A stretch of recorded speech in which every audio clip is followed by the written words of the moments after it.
Konsulent mediku ma tħallix jagħti trattament tal-kimoterapija lil persuna ta' nazzjonalità barranija fl-isptar tal-onkoloġija Serentni Mamo wara li rriżulta li dan ma setax iħallas għal kura meħtieġa.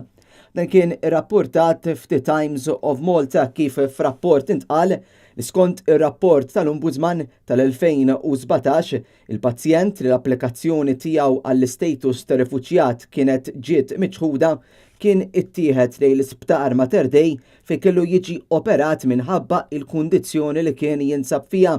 Huwa kien operat u infatti wara kien referut lejn l-isptar tal-onkoloġija biex jirċievi il-kimoterapija.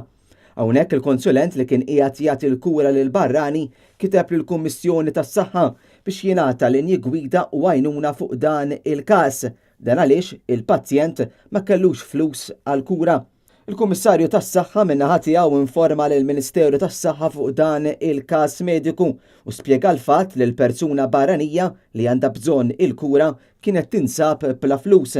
L-istess Kummissarju tas-Saħħa qal li f'ċirkostanzi bħal dawn il-Ministeru tas-Saħħa għandu d-dover li jħallas hu għal din il-kura f'każ li l-persuna barranija ma jkollix polza tal-assigurazzjoni imħallsa għax huwa każ ovvjament umanitarju. Il-Kummissjoni tas-Saħħa qalet ukoll li dan huwa dritt umanitarju skont il-Kostituzzjoni Maltija kif ukoll skont l-Unjoni Ewropea.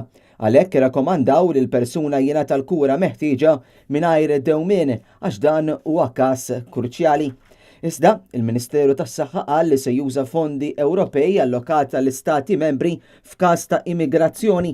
Dan eventwalment jaf jikkawżaturi fil-kura essenzjali li hemm bżonn li jingħata b'mod imminenti dan il-persuna. Intant, fl-aħħar sigħat Stewart Healthcare ħabbru it-tim eżekuttiv li se jkun qed imexxi l-isptarijiet ta' Caringrek ta' Salluqa u dak ta' Għawdex.